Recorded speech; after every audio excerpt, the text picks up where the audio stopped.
SL. Kukreja ने लिखा है, प्रणाम गुरुजी, क्या ये सच है जो कर्म हम करते हैं अच्छा या बुरा उसका फल हमें यहीं मिल जाता है? कृपया कुछ कहें।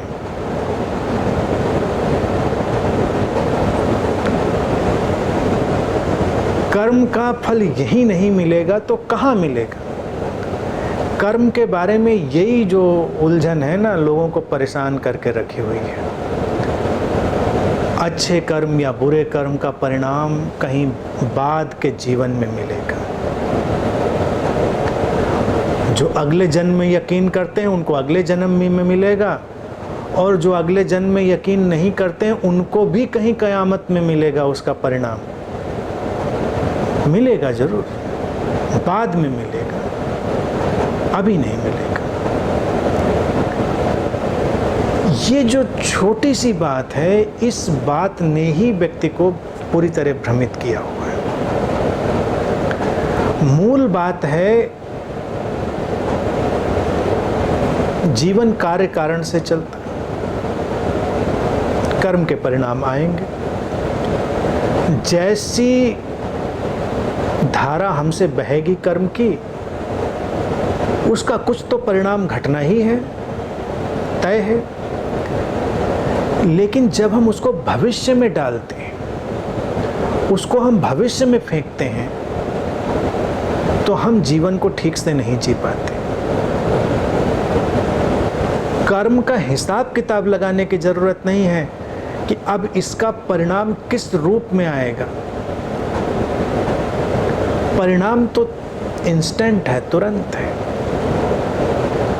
जो हम कर रहे हैं, जो हमारे माध्यम से हो रहा है, उसका परिणाम हमारे ऊपर घट रहा है, हमको प्रभावित कर रहा है।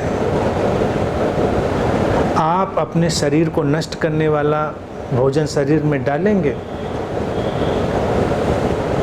उसका परिणाम आएगा। पहली तो तकलीफ तुरंत हो जाएगी, और तुरंत नहीं हुई तो धीरे धीरे आगे आएगी, क्योंकि आपने शुरुआत करी। तो वो भविष्य में थोड़ा सा तुमको लगेगा, लेकिन वो वर्तमान ही है, वो वर्तमान ही है। शरीर को स्वस्थ रखने वाला भोजन शरीर में डालेंगे, उसके अपने परिणाम आएंगे। तो जो कुछ परिणाम आना है हमारे कर्मों का, वो तो अभी और यहीं आना है, उसको कहीं भविष्य में डालना ही क्यों? सारे लोग बस भविष्य में धक्का देने के फेर में ही जीवन को जीते नहीं। तो कोई पुण्य बटोरने में लगता है, तो कोई पाप बटोरने में लगता है। अब तुमको लगे पाप कौन बटोरता है, पुण्य सभी बटोरना चाहते हैं बटोरना। बटोरने वाले तो बहुत कुछ बटोरते हैं, लेकिन बटोरना जरूरी है। ये गुत्थी नहीं लोग छोड़ते हैं कि बटोरना छोड़ दें, अभी परिणाम आएगा। तुमने किसी को प्रेम से देखा, घट गया परिणाम, तुमको शांति मिली, अच्छा लगा। हो सकता है दूसरा भी कुछ अच्छा व्यवहार करे, और उल्टा भी हो सकता है, तुमने प्रेम से देखा और तुम पिट जाओ, और तुम कहो कि मैंने तो बड़ा अच्छा कर्म किया था, मैंने तो प्रेम से देखा था, वहाँ तो झगड़ा हो गया। लेकिन जब तुमने प्रेम से भरकर देखा किसी को, तो तुम्हें उसका परिणाम मिल गया। प्रेम से भरे होने का जो आनंद है वो तुमने उठा लिया। अब तुम पिटे या तुम सम्मानित हुए, ये एक बोनस पॉइंट है, वो बोनस पॉइंट है, उसकी चिंता नहीं करनी। जीवन में तो अस्वाभाविक, अनियंत्रित, अनियोजित तमाम घटनाएं हो सकती हैं। इसीलिए लोगों को लगता है कर्म का क्या। कई लोग पूछते ना, किया तो सब अच्छा था, लेकिन लौट के हम पे सब बुरा आया। हमने तो सब बहुत अच्छा किया था, लेकिन हम तक तो सब बुरा लौट के आया। फिर हम किसी को देखते हैं, अरे उसने किया तो बड़ा अच्छा था, उसके ऊपर बड़ा, मतलब किया बुरा था और लौट के अच्छा आ गया उसके ऊपर।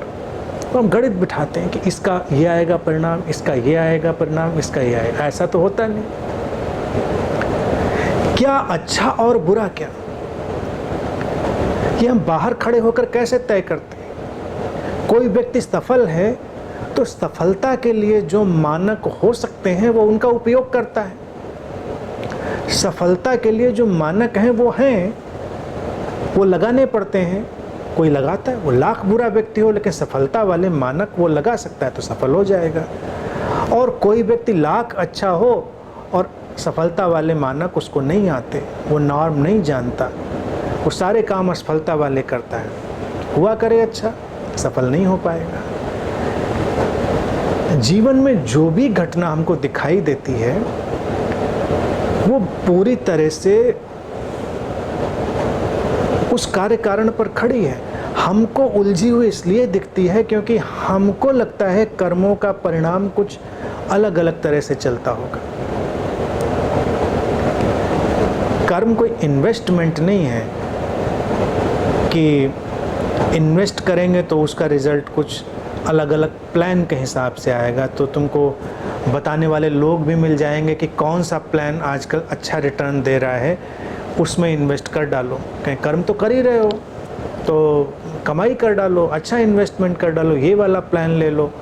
तो जो तमाम कल्ट और सब लोग हैं वो तुमको अलग अलग किस्म का इन्वेस्टमेंट प्लान दे देते हैं कि ये वाले कर्म करो। कर्म तो अभी और यहीं है, अभी और यहीं के सिवा हमारे पास कोई विकल्प नहीं है। व्यक्ति वर्तमान में ही जीता है और कोई विकल्प नहीं, और कोई उपाय नहीं, और कोई व्यवस्था भी नहीं है।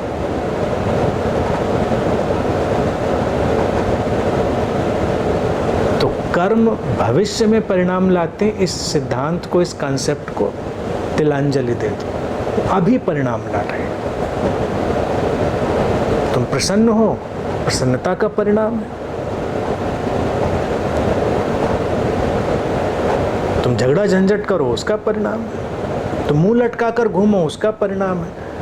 अब कहो कि पिछले साल मुंह लटका के घूम रहे थे और आज देखो ये बिल्कुल बिस्तर पे पड़ गए क्योंकि पिछले साल मुंह लटका के घूम रहे, तो उसका परिणाम जुड़ के आया है। और आज से 5 साल पहले देखिए बड़े प्रसन्न थे और वो कर्म जो बोया था इन्होंने आज निकल के आया है कि आज देखो इंटरेस्ट के साथ इनको खुशी मिल गई है। ऐसा थोड़ा ही होता है। जिस क्षण हमने प्रसन्नता बोई उस क्षण प्रसन्नता के फूल खिले। जिस क्षण हमने मुंह लटकाया उस क्षण हमको निराशा के, विषाद के कांटे चुभ गए। जिस क्षण जो हुआ उस क्षण उसके परिणाम है। तो अपने माध्यम से घटते कर्मों के प्रति वर्तमान के इस क्षण में हमको पूरी तरह सचेतन होना है और वही बदलाव लाएगा। इसलिए उनकी भविष्य में कोई भी परिकल्पना नहीं रखें।